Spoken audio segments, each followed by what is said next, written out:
আল্লাহ পাক বলছেন ওয়ামা হাদিহিল হায়াতুদ দুনিয়া ইল্লা লাহুন ওয়া লাইবুন ওয়া ইন্নাদ দারাল আখিরাতা লাহিয়াল হায়ানু লাউ কানু ইয়ামালুন। এই দুনিয়া হচ্ছে নিছক খেল তামাশা, এটা আর কিছুই নয়। জীবনের প্রকৃত আবাসস্থল হচ্ছে আখিরাত। এর পেছনে মানুষেরা ঘুরছে, বিবি বাল বাচ্চা এর পেছনে ঘুরছে, অথচ এই বিবি বাল বাচ্চা কিয়ামতের দিন মুসিবত হয়ে দাঁড়াবে মানুষের জন্য। একটা মোহর মধ্যে মানুষ পড়ে আছে, খেল তামাশার ভিতরে পড়ে আছে। আল্লাহ পাক বলছেন কুল মাতাউদ দুনিয়া কালিলুন ওয়াল আখিরাতু খায়রুল লিমান ইত্তাকা। বলো, দুনিয়ার সমস্ত সম্পদ খুবই নগণ্য, আর যে ব্যক্তি পরকালকে বিশ্বাস করে, পরকালের কামনা করে, সেই খোদাভীরু লোকদের জন্য পরকাল হচ্ছে প্রকৃত আবাসস্থল। সেই জায়গাটাই হলো আসল জায়গা। ওই জায়গার জন্য কিছু তৈরি করতে হবে।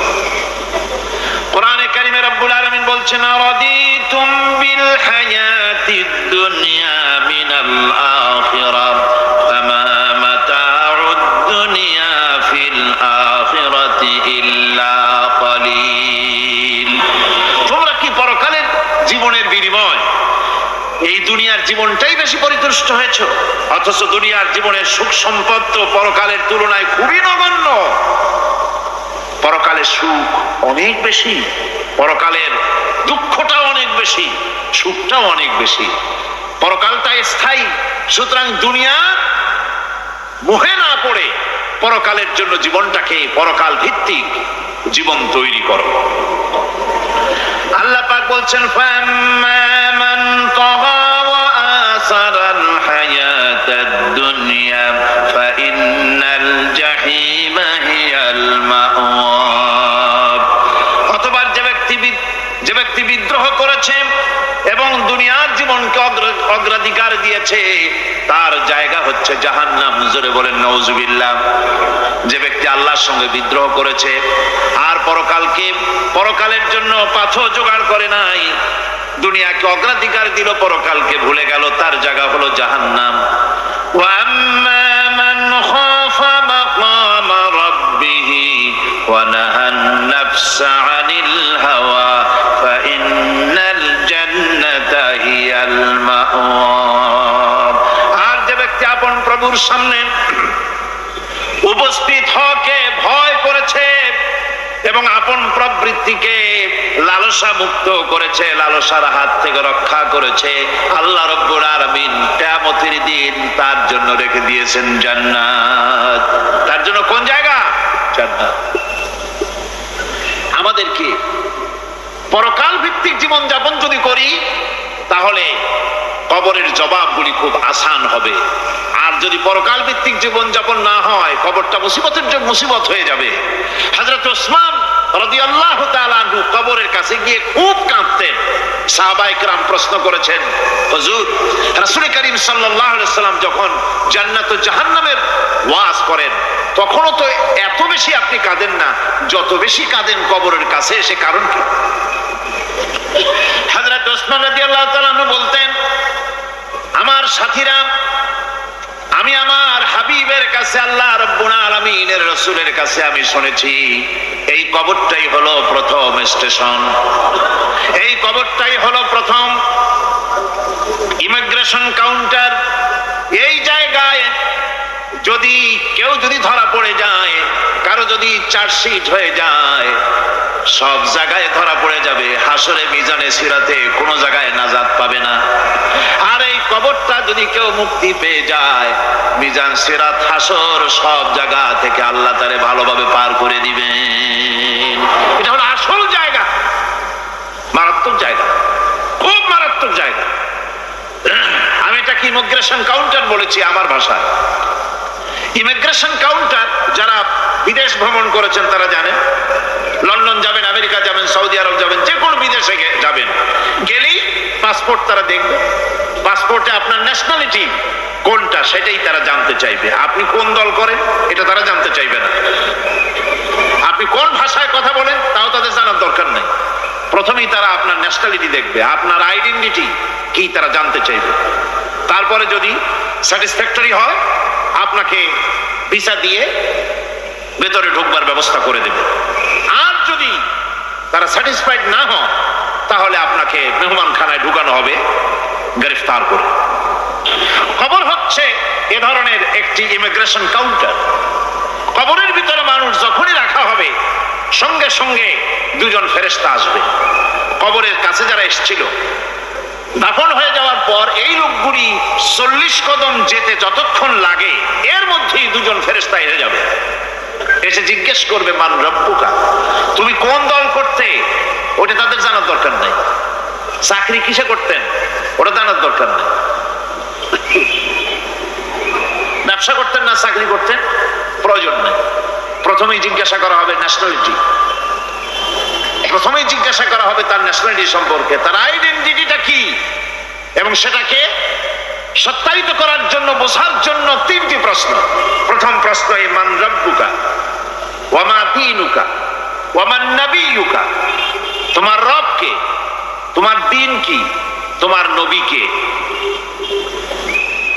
যদি এই ব্যক্তি বেঈমান হয়, মুনাফিক হয়, সে বলবে হায় হাতা লা আদরি, হায় হাতা লা আদরি, জানি না আমার রবকে, আমি জানি না।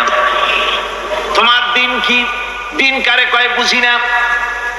এরপরে আল্লাহর নবী জনাবে মুহাম্মদ রাসূলুল্লাহ সাল্লাল্লাহু আলাইহি ওয়াসাল্লামকে দেখানো হবে, বলা হবে মা কুনতা তাকুলু ফি হাদার রাজুল, এই ব্যক্তি সম্পর্কে তোমার ধারণা কি নিকে, বলবে আমি চিনি না।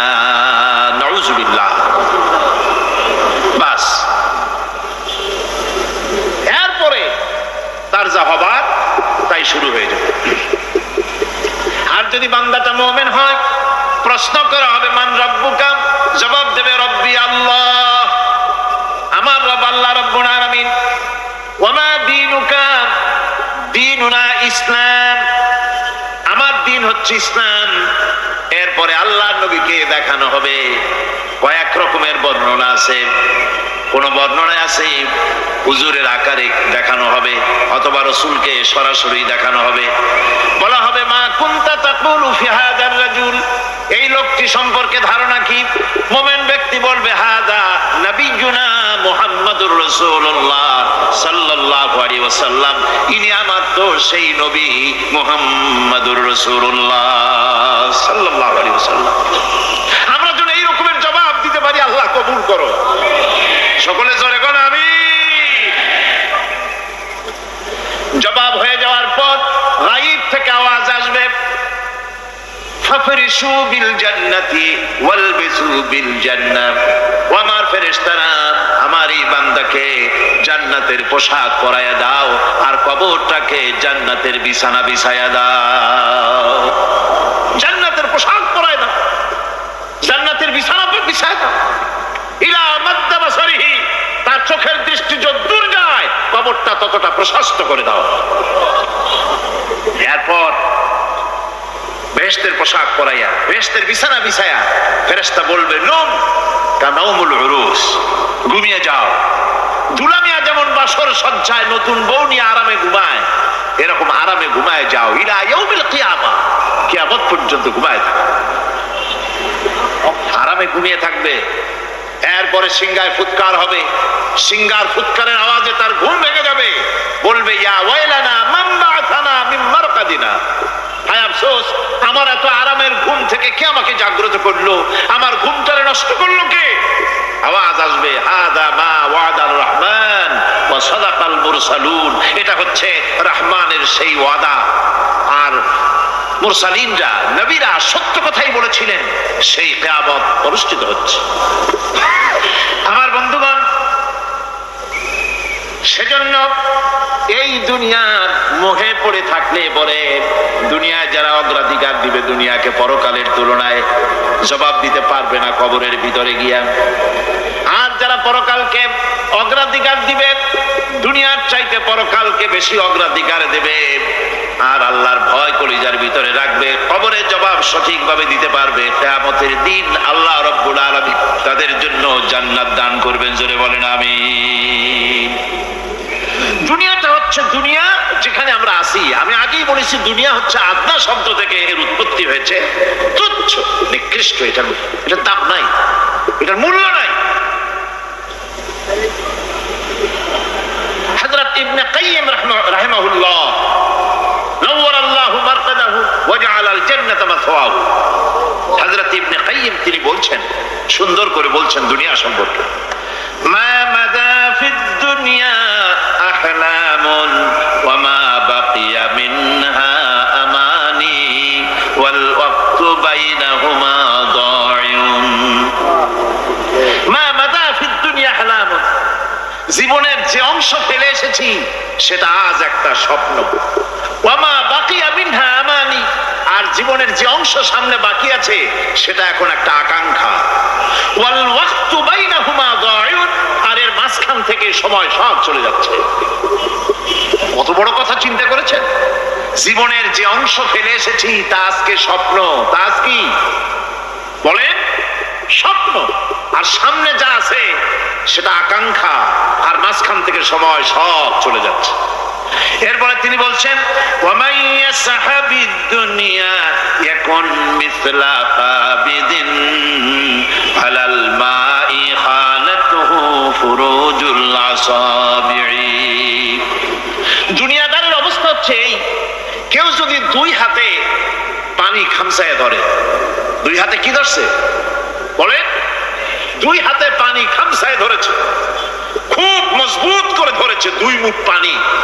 বলেন থাকবে কতটুকু? কতটুকু থাকবে? এক ফোঁটাও থাকবে না, কারণ তার আঙ্গুলের ফাঁক তার সাথে খেয়ানত করবে, আঙ্গুলের ফাঁক দিয়া পানিগুলি সব বেরিয়ে চলে যাবে। সুতরাং দুনিয়া যারা চায় তারা ঠিক পানি খামসায় ধরলে পানি যেমন হাতের ভেতর থেকে খেয়ানত করে চলে যায়, যারা দুনিয়া চায় দুনিয়াও তাদেরকে ভাবে ফাঁকি দিয়ে চলে যায়।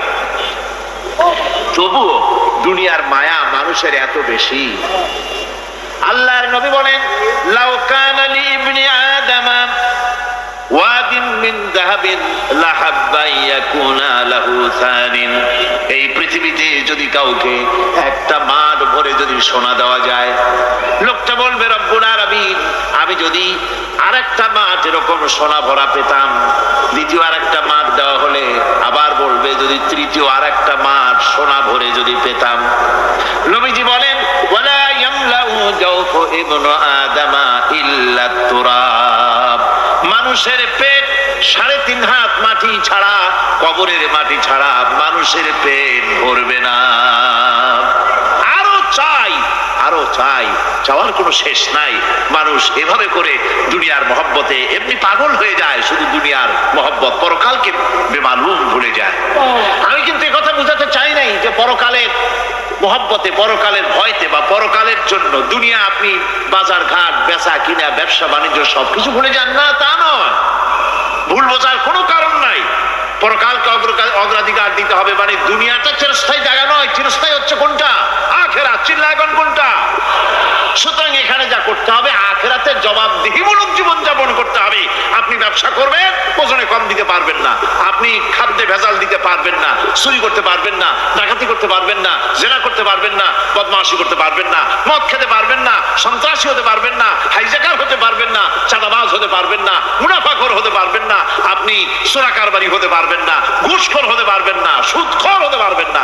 এই সব কাজ পরকালকে বিশ্বাস করলেই এ সমস্ত কাজ থেকে মানুষ বিরত থাকতে পারে। কথা ঠিক কিনা? এটাই হচ্ছে। সুতরাং এই পৃথিবী থাকবে না, এটা কি চিরকাল থাকবে না? এর একটা পরিসমাপ্তি ঘটবে। যেমন করে সারা বছর লেখাপড়া করার পর কলেজে, বিশ্ববিদ্যালয়, মাদ্রাসায়, হাই স্কুলে, সব জায়গায় সারা বছর লেখাপড়া করার পর যেমন পরীক্ষা দেওয়ার একটা দিন আসে, সারা বছর ব্যবসা করার পর হিসাব নিকাশ করার যেমন একটা সময় আসে, সারা মাস চাকরি করার পর বেতন পাওয়ার যেমন একটা দিন আসে, সারা জীবন চাকরি করার পর পেনশন পাওয়ার যেমন একটা সময় আসে, অনুরূপ ভাবে এই দুনিয়া যেদিন শেষ হয়ে যাবে, আল্লাহ নির্ধারিত সময় শেষ হয়ে যাওয়ার পর একটা সময় আসবে যখন আল্লাহ রব্বুল আলামিন সব শেষ করে দিবেন, লন্ডভন্ড হয়ে যাবে, কিছুই থাকবে না। কোরআনে কারিমে আল্লাহ সব বলেছেন, কোরআনে সব আল্লাহ বলে দিয়েছেন। আল্লাহ পাক বলেন এই পৃথিবীর সব কেমন ভাবে ধ্বংস হবে তার চিত্র আল্লাহ পাক কোরআনে কারিমে তুলে ধরেছেন। ইযাস সামাউ ফাতারাত ওয়া ইযাল কাওয়াকিবু তাসারাত ওয়া ইযাল বিহারু ফুজ্জিরাত ওয়া ইযাল কুবুরু বু'সিরাত। যখন আকাশসমূহ দীর্ণ বিদীর্ণ হয়ে যাবে, তারকাগুলি বিক্ষিপ্ত হয়ে ছিটকে পড়বে, আর সমুদ্রগুলি উচ্ছ্বসিত হয়ে পড়বে, কবরগুলি সব তার ভেতরে যা আছে উদ্গীরণ করে দেবে, তারকাগুলি স্থিমিত হয়ে যাবে। এরপরে সমস্ত আকাশগুলি কাতাইয়িস সিজিল্লি লিল কুতুব, কিতাবের পৃষ্ঠার মতো একটার পরে একটা ঠাস ঠাস করে পড়তে থাকবে, চূর্ণ বিচূর্ণ হয়ে ভেঙে চুরে একাকার হয়ে যাবে। পাহাড়গুলিকে উড়িয়ে দেওয়া হবে, চন্দ্র এবং সূর্য একাকার হয়ে যাবে। আল্লাহ রাব্বুল আলামিন বলেন ফাইযা বারিকাল বাসার ওয়া খাসাফাল কমার ওয়া জুমিআশ শামসু ওয়াল কমার। চক্ষু যখন বিস্ফারিত হয়ে যাবে, চাঁদ যখন তার আলো হারিয়ে ফেলবে, সূর্য যখন তার আলো হারিয়ে ফেলবে, চাঁদ আর সূর্য সব একাকার হয়ে যাবে, সেই সময়ের অবস্থাটা কি চিন্তা করো। মানুষ হয়রান হয়ে দৌড়াদৌড়ি করবে। ওয়াহুমিলাতিল আরদু ওয়াল জিবালু ফাদুক্কাতা দাক্কাতান ওয়াহিদা। জমিন এবং পাহাড়গুলির মধ্যে আল্লাহ রাব্বুল আলামিন সংঘর্ষ বাঁধিয়ে দিবেন, পাহাড়গুলি ভেঙে চুরে টুকরা টুকরা হয়ে যাবে, পাহাড়গুলি উঁচু করে জমিনের উপরে আছাড় মেরে আল্লাহ রাব্বুল আলামিন ভেঙে চুরে চুরমার করে দিবেন। সুবহানাল্লাহ। ওয়া তাকুনুল জিবালু কালিহিনিল মানফুস, পাহাড়গুলো পেঁজা ঘোনা তুলার মতো করে উড়িয়ে দেওয়া হবে, পাহাড় উড়ে যাবে। সুবহানাল্লাহ। পাহাড় পাথরের তৈরি করা পাহাড়, এই পাহাড়গুলি তুলার মতো হয়ে উড়বে কিভাবে? আমি এই দৃশ্য নিজের চোখে কিছুটা হলেও দেখছি। আজ থেকে 10 দিন আগে আমি ইতালি সফর করে এসেছি। ইতালির রাজধানী রোম। রোম প্রাচীন সভ্যতার লালন ভূমি। কোরআনে কারিমে সূরা রোম রয়েছে, এই রোম সেই রোম। এখানের বাদশার কাছে রাসূল করিম সাল্লাল্লাহু আলাইহি সাল্লাম হেরাক্লিয়াসের কাছে চিঠি পাঠিয়েছিলেন, সেই রোম। 12 থেকে 15 হাজারের মতো বাংলাদেশি মুসলমান সেখানে আছে। জুমার দিন যেদিন আমি গেলাম তার পরের দিনই জুমা ছিল। জুমার নামাজ পড়লাম ভ্যাটিকানের কাছেই বিশাল মসজিদ, ইউরোপের ভিতরে সবচাইতে বড় মসজিদ এটা। রোম ইসলামের দুশমনদের রাজধানী। সেখানে যখন আযান হচ্ছে আশহাদু আন্না মুহাম্মাদার রাসূলুল্লাহ, আমার অনুভূতির কথা আপনাদেরকে বোঝাতে পারবো না, কি অনুভূতির সৃষ্টি হয়েছে আমার ভেতরে। ভ্যাটিকানের পোপ এক পাশে, কিছু দূরেই ভ্যাটিকান, ওটা হচ্ছে গোটা পৃথিবীর সমস্ত খ্রিস্টানদের কাবা, ভ্যাটিকান। তার পাশেই বিশাল মসজিদ, সেখানে নামাজ পড়লাম। চিন্তার ভেতরে আসলো আল্লাহ রাব্বুল আলামিন তার হাবিবের নাম, তার তাওহীদ, তার রিসালাতকে কিভাবে বিশ্বময় ছড়িয়ে দিলেন। আবু জাহেল চাইছিল মুহাম্মদ সাল্লাল্লাহু আলাইহি ওয়াসাল্লামকে স্তব্ধ করে দেবে মক্কার জীবনেই। কত বদনাম, সাহের, কাহেন, কাযযাব, শায়ের, নাউযুবিল্লাহি মিন যালিক, কত গালাগালি করলো। আর আল্লাহ শুনালেন, হাবিব চিন্তার কোনো কারণ নাই, ওয়া রাফা'না লাকা যিকরাক, প্রশংসা বিশ্বময় ছড়িয়ে দেব। সুবহানাল্লাহ ওয়া বিহামদিহি। রোম প্রোগ্রাম শেষ করে আমাকে তারা নিয়ে গেল, যেটা আমি বলছি সবর কাহিনী শোনাবার সময় এটা না, যেহেতু এর সঙ্গে প্রাসঙ্গিক সেজন্য বলছি। পাহাড় কেমনে তুলার মতো হয়ে উঠবে তার নজির দেখেছি। রোম শহর থেকে 300 মাইল দূরে, 300 কিলোমিটার দূরে নেপোলিয়ান বোনাপার্ট তার বাড়ি, এবং ওটা তার নামে একটা প্রভিন্স।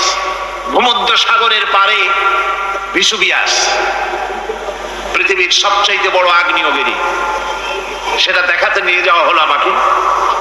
যে পাহাড়টা পৃথিবীর মাটি থেকে তার চূড়া হচ্ছে 3 মাইল উঁচু, এর 2 মাইল গাড়িতে করে ঘুরে ঘুরে যাওয়া যায়, এরপর আর গাড়িতে যাওয়া যায় না, বাকিটুকুন যেতে হবে হেঁটে হেঁটে। পাহাড়ের উপরে অক্সিজেন কম, বেশ কষ্ট হচ্ছিল উঠতে। জীবনে প্রথম পাহাড়ে চড়েছি, জাবালে নূর, রাসূল করিম সাল্লাল্লাহু আলাইহি সাল্লামের উপরে যেখানে ওহী হয়েছিল সর্বপ্রথম। পাহাড় চড়ার একটা অভিজ্ঞতা ওখান থেকে আমার কিছুটা হয়েছিল।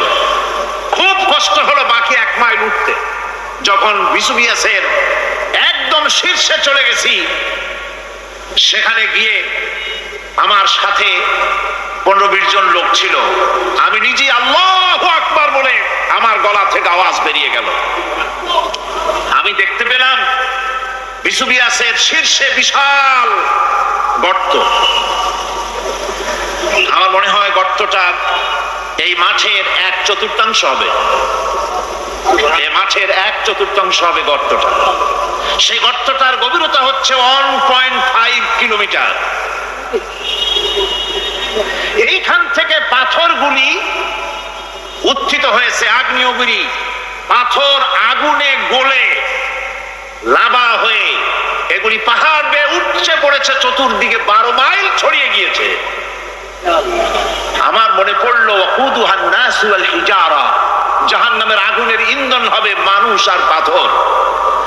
আমি সেখানে সেজদায় পড়ে গিয়া কান্নাম আর বললাম, আল্লাহ জাহান্নামের আগুন হারাম করে দিও আমাদের জন্য। পাথর কিভাবে গললো, গলে পাথরগুলি গলে পড়ে চতুর্দিকে পড়েছে আর ছিটকেছে, চতুর্দিকে ছিটকে পড়েছে।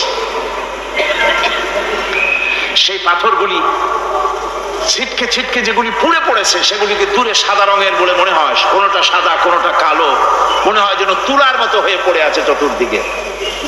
1944 সনে তৃতীয়বারের মতো ভিসুভিয়াস যে অগ্নিগিরি, যে অগ্নি উৎপাত করে, তাতে আশেপাশের 12 মাইল এলাকা এফেক্টেড হয়ে যায়। পাথরগুলি গলে এভাবে বিধ্বস্ত করে দিয়েছে। এখান থেকে এখানে জোহরের নামাজ, আসরের নামাজ আমরা পড়লাম, আল্লাহর কাছে খুব দোয়া করলাম। এখনো ধোঁয়া উঠতেছে, এখনো পাহাড়ের ফাটল দিয়ে ধোঁয়া উঠছে। একজন হাত দিয়ে আমাকে বলল যে খুব গরম লাগে ধোঁয়াগুলি। ওখানকার লোকেরা বলল যে ভেতরে এখনো আগুন আছে, তবে সুপ্ত, যে কোনো মুহূর্তে আবার তা জাগ্রত হতে পারে। আমরা সেখান থেকে নেমে এলাম। একটু কিছু দূর গিয়েই সেখানে হলো পম্পেই শহর। এই পম্পেই শহরটা হচ্ছে ঈসা আলাইহিস সালামের জন্মের 2000 বছর আগে এই শহর তৈরি হয়। ঈসা আলাইহিস সালামের জন্মের 179 বছর পর ভূমিকম্প হয়। সেই ভূমিকম্পে গোটা পম্পেই শহরটা পৃথিবীর মানুষের চোখের আড়াল হয়ে যায়, ধ্বংস হয়ে যায়, মাটির তলায় ভরাট হয়ে। আজ থেকে 200 বছর আগে মাটি খনন করতে গিয়ে এই শহর আবিষ্কৃত হয়। পুরা শহরটা ঘুরে তারা বের করেছে। 180 হেক্টর জমিনের উপরে এই বিশাল শহর। ঘুরে ঘুরে দেখলাম গাড়ি চলে না সেখানে, পায়ে হেঁটে দেখতে হলো। প্রশস্ত রাস্তা।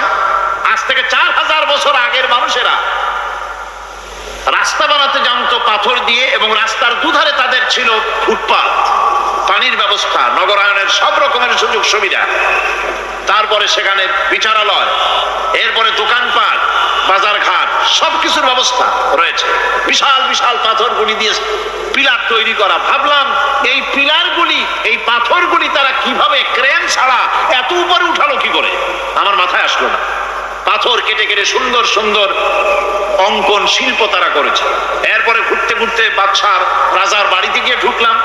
সেখানে গিয়ে দেখলাম উলঙ্গ এত মূর্তি পাথরের তৈরি করা, পাথর কেটে কেটে দেওয়ালে যৌন যৌন মিলনের এমন কোন অশ্লীল ছবি নাই যা তারা সেখানে তৈরি করে নাই।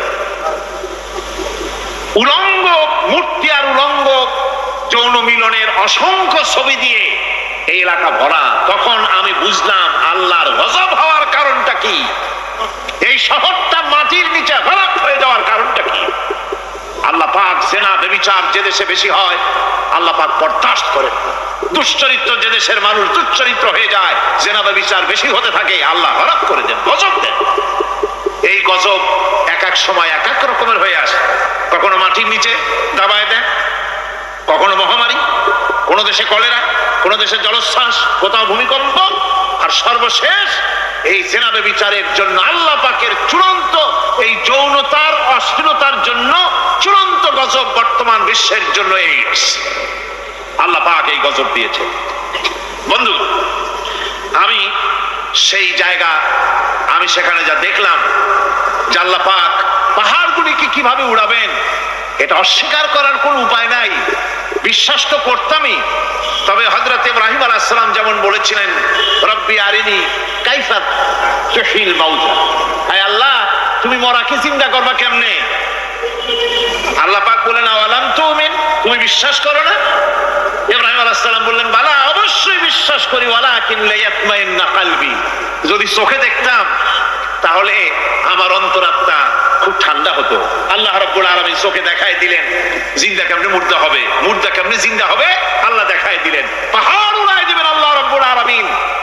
একথা কলিজার মধ্যে তার উপর ঈমান বিশ্বাস, কিন্তু আল্লাহ চোখে দেখাইছেন, ঈমান আরো মজবুত হয়েছে, যা ছিল আরো মজবুত হয়েছে। সুবহানাল্লাহ। আল্লাহর ভয়তে কলিজা কেঁপেছে। আমি পাহাড়ের উপরে কেঁদেছি, দাঁড় হয়ে কেঁদেছি। বন্ধুগণ, আল্লাহ সুবহানাহু ওয়া তাআলা এই জন্য বলেছেন কুল সিরু ফিল আরদ, আমার জমিন ঘোরো, ভালো করে দেখো, কাইফা কানা আকিবাতুল মুকাজ্জিবিন, মহা সত্যকে যারা অস্বীকার করেছে তাদের পরিণতি আমি কি করে দিয়েছি, এগুলি চোখে ভালো করে তাকায় দেখো। আমার বন্ধুগণ, সুতরাং এই পৃথিবীর অবসান হবে, এই পৃথিবী ধ্বংস হবে, এই পৃথিবী চূড়ান্ত ভাবে শেষ হয়ে যাবে। হ্যাঁ, আরেকটি কথা বলতে হয়, সেটা হচ্ছে যে এই রোম থেকে আরেকটু দূরে 900 মাইল দূরে হচ্ছে সিসিলি, 900 মাইল দূরে। সেখানে এই সিসিলি মুসলমানেরা শাসন করেছিল 350 বছর।